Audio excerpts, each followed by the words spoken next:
Bonni all'Inter è un'operazione in chiusura nonostante i tentativi di inserimento da parte di varie società, tra cui soprattutto lo Stoccarda che con la probabile cessione di Voltemade al Bayern Monaco avrebbe una grande disponibilità economica per presentare un'offerta molto importante al Parma che però ha dei discorsi molto avanzati con l'Inter, che si è portato ormai sul rettilineo finale di questa operazione, che dovrebbe portare Bonni a svolgere le visite mediche all'inizio della prossima settimana, completando tutto l'iter che porta poi all'ufficialità di un acquisto che immaginiamo possa arrivare dal 1° luglio in poi, cioè all'apertura di un nuovo bilancio senza appesantire i conti che si chiudono al 30 giugno, finalmente in attivo dopo tanti anni. Anche per questo quindi l'affare si è protratto in avanti, con l'Inter che dunque completa un'altra operazione da 25 milioni di euro, piuttosto onerosa dopo i 14 milioni spesi per Sucic, 25 per Luis Enrique e 6,5 circa per il riscatto di Zalewski. 25 milioni da capire bene come saranno poi composti totalmente tra prestito, obbligo di riscatto e vari bonus. Comunque la cifra complessiva sarà di 25 milioni, mentre nel frattempo attenzione perché sul fronte inverso Sebastiano Esposito potrebbe lasciare l'Inter per andare al Parma in un'operazione che è formalmente slegata, non è uno scambio, sono due operazioni slegate, ma visto che Sebastiano Esposito è in scadenza di contratto tra un anno, quindi questo fa abbassare la valutazione, l'Inter potrebbe cedere successivamente a Bonni Esposito al Parma per circa 6-7 milioni, e quindi anche questo comunque fa parte di un pacchetto, di un asse molto caldo tra Inter e Parma. 25 milioni per Bonni comunque è il tema di questo episodio di oggi, perché è una cifra importante che ha scatenato tantissimi commenti con diversi tifosi che durante le nostre live e nei nostri contenuti hanno detto: ma perché spendere questi 25 milioni per un attaccante che ha segnato solo 6 gol nell'ultima stagione di Serie A? E allora voglio cercare di darvi delle motivazioni, voglio cercare di capire qual è il ragionamento che è stato fatto su questo giocatore, portandovi degli spunti, un'analisi molto approfondita e dei dati, soprattutto ho scovato dei dati molto interessanti secondo me, che ci contestualizzano meglio questo tipo di affare, soprattutto a queste cifre. Io vi invito innanzitutto, ben ritrovati amici passioni interisti, come prima cosa vi invito a lasciare un mi piace, se non l'avete ancora fatto mi raccomando clic sul tasto iscriviti, così continuate a far crescere il nostro progetto e ci permettete di lavorare a dei contenuti come questo che difficilmente trovate da altre parti e vi permettono, ecco, di avere altre chiavi di lettura rispetto a tutto quello che viene detto, che è un po' un copia e incolla qui e là tra tante cose che si leggono sui giornali e sui social. Cerchiamo di andare più in profondità nell'approfondimento, appunto, e nell'analisi di Bonni, che vi voglio presentare come sempre partendo dalla carta d'identità di questo giocatore, come facciamo sempre nel nostro format. Andiamo su Transfer Market. Ange Yon Bonni, dovrebbe essere questa la pronuncia corretta del nome dell'attaccante francese, nato il 25 ottobre del 2003, quindi compirà 22 anni il prossimo ottobre. Gioca nel Parma, come detto. Transfer Market gli dà una valutazione da 20 milioni di euro circa, alla luce del contratto che scade nel 2027. Alto 1,89 m, come ruolo viene definito una punta centrale che adesso andremo ad approfondire. Giocatore che è nel giro delle selezioni giovanili francesi dall'Under 17 in poi, sostanzialmente fino all'Under 21, con cui ha avuto delle presenze, quindi comunque sappiamo bene qual è la densità di talento che c'è nelle nazionali francesi. Essere nel giro delle nazionali under francesi vuol dire che comunque qualcosina c'è nel motore di questo giocatore, che è cresciuto nello Châteauroux, ha fatto il settore giovanile lì e poi era approdato nella squadra B, da cui il Parma è andato a pescarlo, ragazzi, a parametro zero, e questo è stato un colpo importante del Parma, che può rivenderlo ad una cifra notevolmente superiore. Qualcuno qua, ho già letto, mi hanno scritto nei commenti: ma se lo hanno preso a parametro zero come fanno a rivenderlo adesso a 25? Evidentemente non era così forte. In realtà ho chiesto informazioni, mi hanno raccontato che il Parma è riuscito a convincere Bonni a lasciare lo Châteauroux, dove non lo stavano valorizzando abbastanza, da quello che mi hanno detto, e il Parma con Krause ha un progetto molto interessante, soprattutto ha un percorso di valorizzazione dei giocatori che riesce ad attrarre giovani molto interessanti, e quindi ha convinto il giocatore con questo progetto, e in più il Parma aveva dei contatti molto importanti lì da quelle parti, e quindi sono riusciti ad arrivare prima rispetto al mercato principale su questo giocatore, che però era già nel giro delle nazionali francesi under, quindi già si stava mettendo in evidenza. Come ruolo, dicevamo, è un attaccante, anche se è stato molto ibrido, soprattutto nel suo percorso iniziale, sta completandosi adesso come percorso di formazione nel suo ruolo, perché ne aveva parlato, mi ricordo, a Sport Italia anche l'ex responsabile del settore giovanile del Parma, mi ricordo, che in un'intervista diceva che Bonnì inizialmente giocava un po' mezzala, un po' esterno offensivo, un po' attaccante, tante cose, ecco. Poi con il Parma ha cominciato a specializzarsi, soprattutto con il salto in prima squadra, soprattutto con il lavoro di mister Pecchia, che ha saputo valorizzarlo, ha saputo lanciarlo, un lavoro che poi è stato completato dal nostro Christian Chivu, che lo ha messo al centro del suo attacco del Parma, al centro diciamo in senso figurato, perché in realtà se andiamo a vedere nella heatmap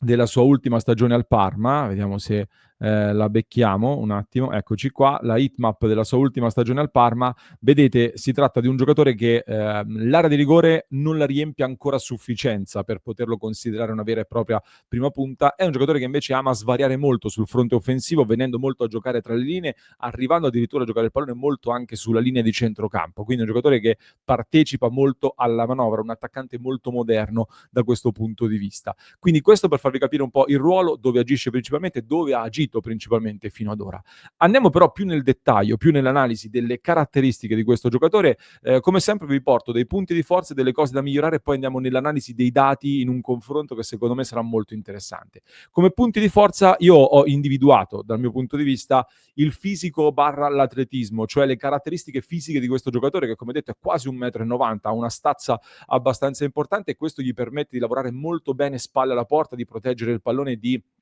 poi permettere alla squadra di salire o di dialogare molto bene con i compagni di squadra, unito ad un atletismo che gli permette di essere abile negli spazi stretti, sa muoversi negli spazi stretti, non è un velocista, non è un Oba Oba Martins, ecco, per chi,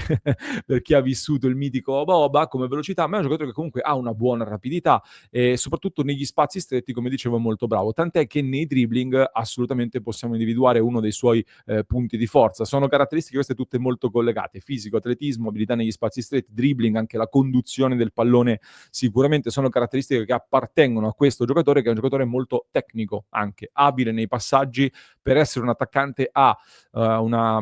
percentuale, ha una precisione nei passaggi molto, molto importante, quindi come caratteristica fondante di questo giocatore ci aggiungiamo sicuramente anche lo spessore tecnico nei passaggi, nella visione di gioco. Può e deve migliorare secondo me nei duelli aerei, perché per essere 1,90 m vince pochi duelli aerei e può diventare ancora più forte anche in zona gol da quel punto di vista. Può e deve migliorare anche sulla precisione al tiro, che sarà un tema che poi approfondiremo tra poco, perché si collega ad uno dei dati secondo me più interessanti. Siamo comunque in presenza di un giocatore che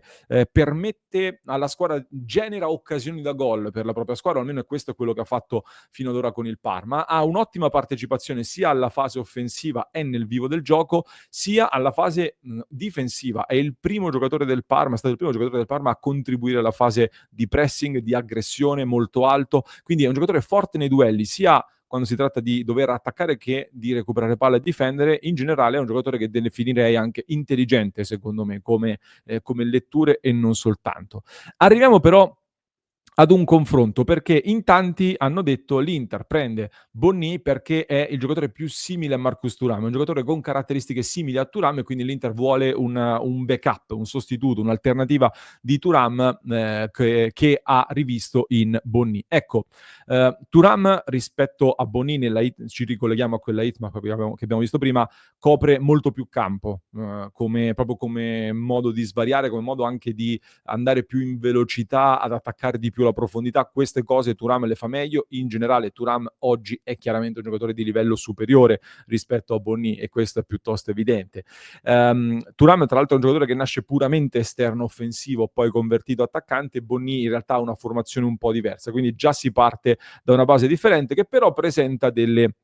similitudini. Nei dati chiaramente ritroviamo questa superiorità piuttosto evidente di Marcus Thuram, soprattutto dal punto di vista offensivo. Nell'ultima stagione Thuram, pur avendo giocato di più, ha avuto una pericolosità offensiva superiore. Sostanzialmente Thuram ha contribuito tra expected goal ed expected assist,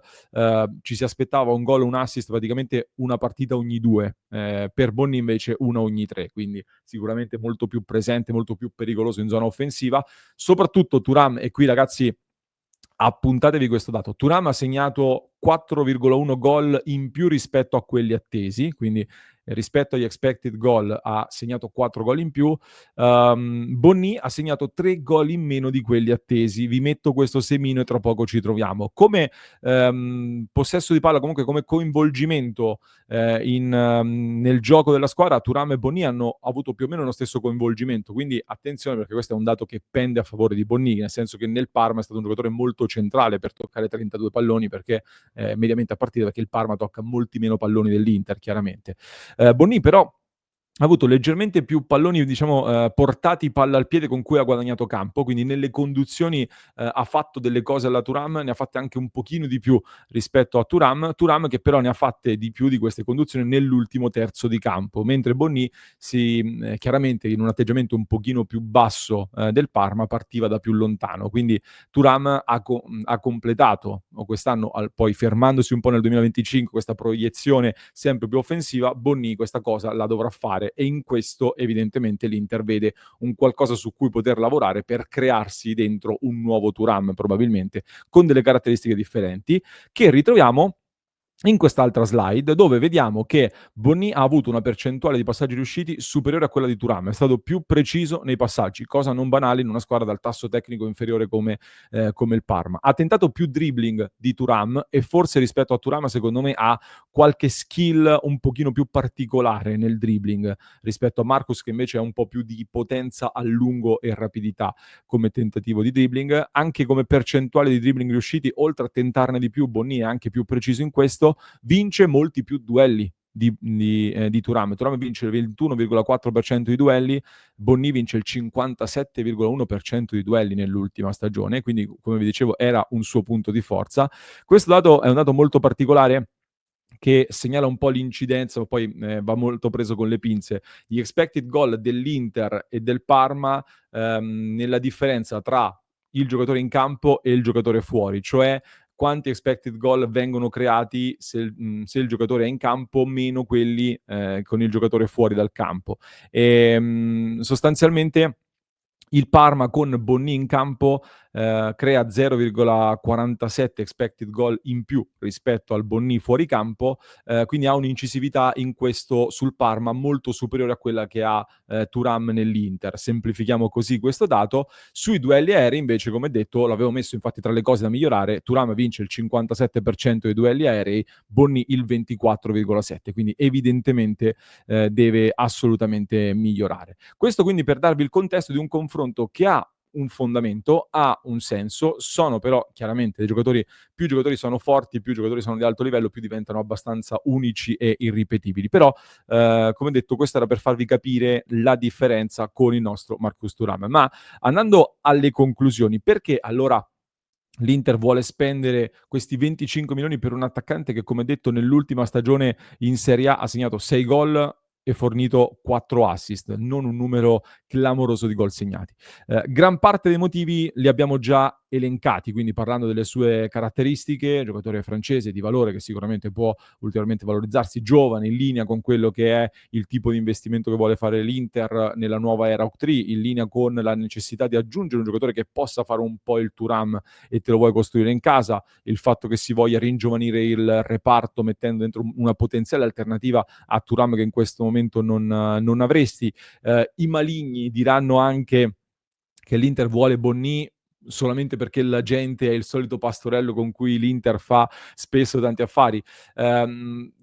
Può essere un po' di tutto, ecco, mettiamo insieme tutto quanto, però il vero motivo, secondo me, per cui l'Inter sta pensando di spendere, sta ragionando sulla possibilità di spendere questa cifra, in maniera sempre più concreta ormai, sta davvero nel trend di crescita che l'Inter e non soltanto hanno visto in questo calciatore. Un trend di crescita che è molto molto evidente e l'Inter va a prendere questo giocatore in un momento in cui il suo vero potenziale si è intravisto, ma non è ancora uscito allo scoperto del tutto e non è stato ancora visto da tutti quanti. Che cosa intendo? La più grossa critica che sto leggendo in questi giorni sui social è appunto non si può comprare un attaccante che ha fatto 6 gol a Parma. Allora, diciamo che intanto 6 gol sono comunque più dei gol segnati da Taremi e Correa messi insieme nell'ultima stagione, praticamente sono gli stessi di Arnautovic, quindi siamo lì. Ma soprattutto è un trend di crescita di Bonny che bisogna assolutamente tenere d'occhio. Nelle ultime 3 stagioni, gli expected goal, i gol attesi, cioè da Bonnì, esclusi i calci di rigore, quindi tolti i calci di rigore, Bonnì è passato da un expected goal 3 anni fa, è salito a 3,8, quindi sono quasi quadruplicati, è salito poi a 7,1 di nuovo nell'ultima annata, quindi sono di nuovo quasi raddoppiati. Quindi la sua presenza e la pericolosità in zona gol sta aumentando vertiginosamente stagione dopo stagione in questo lavoro che sta facendo al Parma. In più, come dicevo prima, quest'anno ha sottoperformato come conversione in zona gol, cioè quest'anno per quanto ha prodotto, per quanto è stato presente in zona gol, per quanto appunto si è trovato nella possibilità di produrre occasioni da gol, erano attesi circa 10 gol segnati, oltre ai 4 assist, forse erano 5 assist attesi, ma lì dipende anche dall'abilità dei compagni, ma erano attesi 10 gol segnati e invece ne ha segnati 6. Questo da un lato può essere una cattiva notizia, potrebbe voler dire è un giocatore scarso sotto porta, non è cinico e sarebbe un ulteriore problema per un Inter che ha bisogno di essere cinica sotto porta. E infatti, dicevamo, è un giocatore che deve essere lavorato e migliorato nella precisione al tiro. L'altro lato della medaglia, però, secondo me, se vogliamo essere oggettivi e analizzare il tutto a 360 gradi, è che stai andando a prendere in questo momento un giocatore che ha dimostrato un potenziale da doppia cifra in Serie A in una squadra come il Parma che aveva grosse difficoltà offensive e quindi poche occasioni create. Ciò significa che il giocatore comunque si è fatto trovare e ha avuto delle occasioni a disposizione e un attaccante che ha delle occasioni per me non è mai un problema, nel senso poi puoi lavorare e puoi migliorarlo, però il fatto che abbia le occasioni ti fa intravedere un potenziale e allora lo stai andando a prendere prima che faccia quell'esplosione in termini di gol che lo porterebbe poi a delle cifre che diventerebbero fuori mercato in questo momento per l'Inter. Cioè lo prendi prima che esplode in modo da poterlo lavorare, lo puoi sgrezzare su un potenziale che però hai già intravisto. Bonnì, lo dicevamo ad inizio stagione, 24-25 nell'estate 2024, dicevo, poteva essere il nuovo Zirkzee di questa Serie A per tipologia di giocatore e di affare, pur essendo attaccanti differenti, però Bonnì poteva davvero essere il nuovo Zirkzee di questa Serie A, attaccante giovane che emerge, che va in vetrina, eccetera. E l'Inter lo va ad acquistare nel momento in cui non è ancora diventato il nuovo Zirkzee che abbiamo visto nell'ultimo anno a Bologna, perché lo Zirkzee che abbiamo visto nell'ultimo anno a Bologna è diventato quel giocatore che poi arriva al Manchester United, 40-45 milioni, te lo porta via ad una cifra che per l'Inter è imprendibile. E allora per questo motivo l'Inter prova a giocare d'anticipo e a lavorarci sopra. Ecco quindi perché secondo me l'Inter sta spendendo queste cifre per un giocatore come Bonnì. È chiaro che poi c'è un'incognita soprattutto mentale di come assorbe il salto in una squadra come l'Inter. È chiaro che poi ci sono tante altre variabili da tenere in considerazione, però ecco, per darvi un po' più di contesto in questo affare, volevo portarvi anche questi dati per cercare di spiegarci insieme perché l'Inter sta spendendo questa cifra per questo giocatore. Poi, siete d'accordo? Non siete d'accordo? Sono troppi? Bisognava puntare su un altro profilo? Fatemelo sapere nei commenti qui sotto. Io volevo semplicemente darvi più strumenti a disposizione per farvi un'idea ancora più completa su questo giocatore e quindi penso che adesso abbiate molto materiale a disposizione per poter fare un commento più completo e quindi vi aspetto qui sotto così poi li leggiamo nella prossima diretta e ci confrontiamo. Io vi ringrazio, ti ringrazio, tu che mi stai seguendo, ti ringrazio per avermi seguito fino a questo punto, spero che ti sia piaciuto questo contenuto, quindi lasciaci un pollicione, iscrizione al canale, mi raccomando. Se ti piacciono questi contenuti su passioneinter.club, soprattutto durante il mercato ci sentiamo spesso con degli appuntamenti scouting in cui andiamo a cercare nuovi giocatori, in cui andiamo a ragionare anche su queste cose, parliamo di mercato e non soltanto, quindi www.passioneinter.club per entrare a far parte della nostra community e supportare il nostro progetto. Vi lascio con un altro approfondimento che trovate in descrizione per chi ci ascolta in podcast qui sotto, mentre per chi ci segue su YouTube vi basta cliccare qui.